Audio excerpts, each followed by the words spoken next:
इस हफ्ते एक आईपीओ की लिस्टिंग हुई है और 3 आईपीओस ओपन हुए हैं। इस वीडियो में हम बात करेंगे सूला वाइनयार्ड्स लिमिटेड के आईपीओ के बारे में।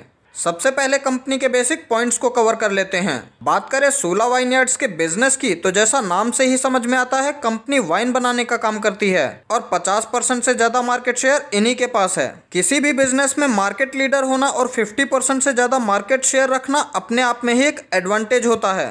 आज की तारीख में कंपनी 56 अलग अलग तरीके की वाइन प्रोड्यूस करती है, तकरीबन 13,000 रिटेल टच पॉइंट्स पर।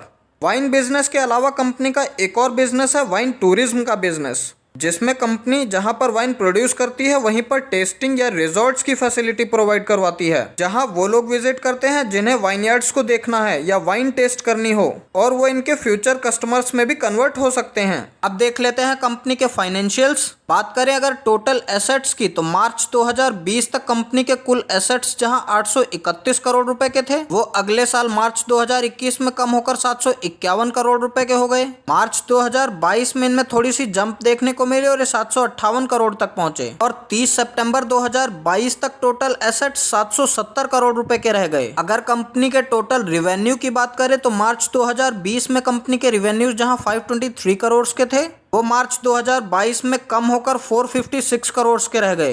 कंपनी का अगर प्रॉफिट देखें तो मार्च 2020 में कंपनी जहां 16 करोड़ के लॉस में थी, वो मार्च 2022 में 52 करोड़ के प्रॉफिट में है। इसके साथ ही कंपनी पर बोरोइंग्स भी हैं। मार्च 2020 में कंपनी पर टोटल बोरोइंग्स जहां 368 करोड़ रुपए की थी, वो मार्च 2022 में कम होकर 228 करोड़ रुपए की रह गई हैं। ओवरऑल इनके फाइनेंशियल्स इतने कन्विंसिंग देखने को नहीं मिल रहे हैं। ऑब्जेक्ट ऑफ द इशू की बात करें तो इस आईपीओ का सबसे नेगेटिव पॉइंट है ऑब्जेक्ट ऑफ द इशू, क्योंकि ये पूरा का पूरा ऑफर फॉर सेल है। कंपनी के ओनर अपनी हिस्सेदारी बेचकर जाना चाहते हैं और यही है इस आईपीओ का ऑब्जेक्टिव। आईपीओ ओपन हुआ है 12 दिसंबर को और क्लोज होगा 14 दिसंबर को, और इसकी लिस्टिंग होगी 22 दिसंबर को।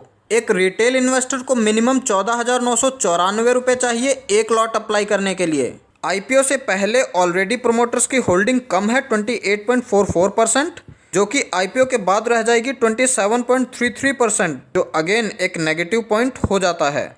आईपीओ का प्राइस बैंड 340 रुपए से 357 रुपए का है और एक लॉट में होंगे 42 शेयर्स। 960 करोड़ रुपए का इशू साइज है और पूरा का पूरा है ऑफर फॉर सेल। कंपनी के फाइनेंशियल्स ओके हैं। कंपनी का ऑब्जेक्टिव नेगेटिव पॉइंट है और वैल्यूएशन अगर थोड़े कम होते तो अट्रैक्टिव हो सकते थे। बात करें इस आईपीओ के ग्रे मार्केट प्रीमियम की तो अभी लगभग 31 रुपए पर चल रहा है, जो कि अराउंड 9 से 10% के आसपास होता है। और अगर बात करें सब्सक्रिप्शन की तो ओवरऑल अभी तक ये आईपीओ 59% तक भर गया है। अगर कैटेगरी वाइज देखें तो QIB लास्ट डे पर पता चलेगा। HNI कैटेगरी में बड़ी एप्लीकेशन 10 लाख से ऊपर की कैटेगरी में 0.41 टाइम सब्सक्राइब हुआ है, जबकि HNI स्मॉल कैटेगरी में 0.53 टाइम सब्सक्रिप्शन देखने को मिला है। वहीं रिटेल इन्वेस्टर्स की तरफ से ऑलमोस्ट ये फुल्ली सब्सक्राइब होते हुए देखने को मिल रहा है। सब्सक्रिप्शन स्टेटस को देखते हुए ये अंदाजा लगाया जा सकता है कि इन्वेस्टर्स की तरफ से इसे अभी तक अच्छा रिस्पॉन्स देखने को नहीं मिला है, और इसका कारण है इसी हफ्ते अभी यूनिपार्ट्स की लिस्टिंग हुई है, जिसका GMP लिस्टिंग से पहले अराउंड 10% चल रहा था, लेकिन लिस्टिंग नेगेटिव में देखने को मिली, जिससे इस आईपीओ को लेकर उतना एक्साइटमेंट देखने को नहीं मिल रहा है। ऐसे में अगर मार्केट का मूड बिगड़ा